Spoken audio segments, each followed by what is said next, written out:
গাজার আল শিফা হাসপাতাল কমপ্লেক্সে আরও ৩টি গণকবরে অন্তত ৮০টি মরদেহ শনাক্ত করা হয়েছে।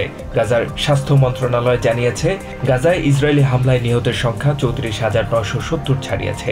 আহতের সংখ্যা বেড়ে দাঁড়িয়েছে ৭৮,৬৪১ জন।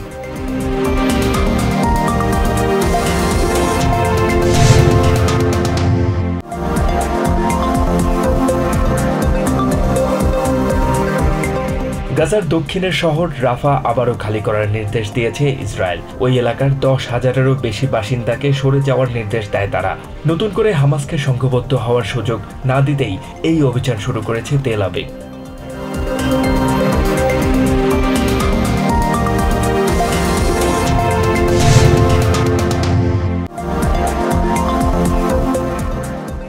জাতিসংঘের পূর্ণ সদস্যপদের দাবিদার হিসেবে প্যালেস্টাইনকে স্বীকৃতি দিয়ে সংস্থাটির সাধারণ পরিষদে একটি প্রস্তাব পাশ হয়েছে। প্রস্তাবে প্যালেস্টাইনকে সদস্যপদ দেওয়ার বিষয়ে পুনর্বিবেচনার জন্য নিরাপত্তা পরিষদের প্রতি সুপারিশ করা হয়েছে।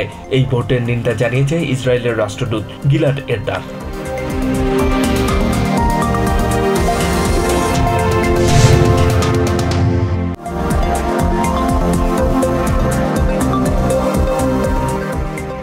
আমেরিকার অস্ত্র ব্যবহার করে গাজায় আন্তর্জাতিক মানবাধিকার আইন লঙ্ঘন করে থাকতে পারে ইসরায়েল। কংগ্রেসে জমা দেয়া স্টেট ডিপার্টমেন্টের প্রতিবেদনে এমন তথ্য উঠে এসেছে।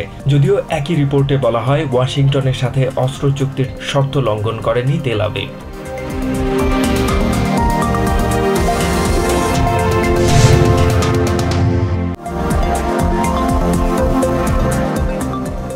দেশজুড়ে বিভিন্ন বিশ্ববিদ্যালয়ে অনুষ্ঠিত প্যালেস্টাইনপন্থী বিক্ষোভ থেকে প্রায় অর্ধশত শিক্ষার্থীকে আটক করেছে আইনশৃঙ্খলা বাহিনীর সদস্যরা।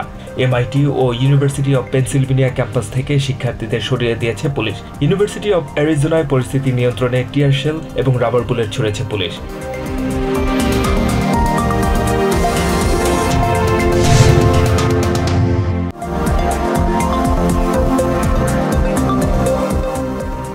ইসরায়েলকে অস্ত্র সহায়তা বন্ধের হুঁশিয়ারি দিয়ে প্রেসিডেন্ট জো বাইডেন দায়িত্বজ্ঞানহীন কথা বলেছেন, এমন মন্তব্য করেছেন সাবেক সেনা কর্মকর্তা হেনরি ম্যাকমাস্টার। সিবিএস নিউজকে দেওয়া সাক্ষাৎকারে তিনি দাবি করেন, রাফা থেকেই হামাস ইসরায়েলে হামলার নতুন পরিকল্পনা করছে।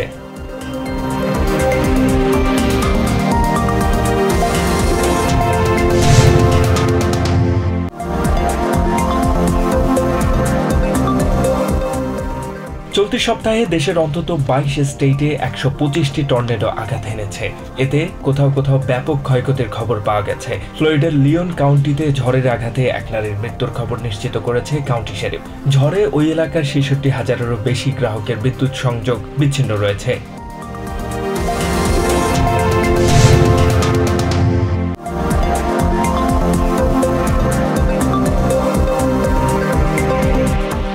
ওহাইওর ম্যাসিলন শহরের বন্দুক সহিংসতায় একজন নিহত হয়েছেন। শহরের রিগাল সিনেমাস মুভি থিয়েটারে এই ঘটনা ঘটে। পুলিশ জানিয়েছে, নিহত ব্যক্তির নাম ড্যারন ডেভিস এবং তার বয়স ২৭ বছর। হত্যাকারী সন্দেহে একজনকে গ্রেফতার করেছে পুলিশ।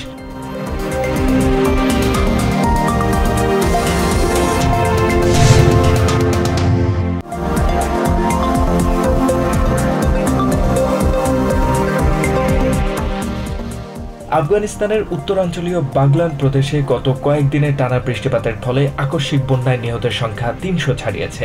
এছাড়া ক্ষতিগ্রস্ত হয়েছে ১,০০০-এর বেশি ঘরবাড়ি। নিখোঁজ রয়েছেন বহু মানুষ।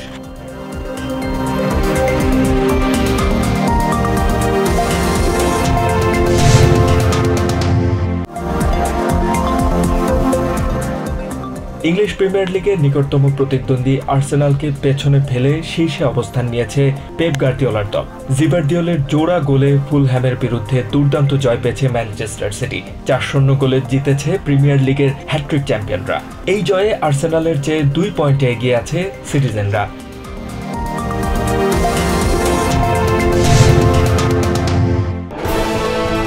সৌজন্যে সোশ্যাল ইসলামী ব্যাংক পিএলসি।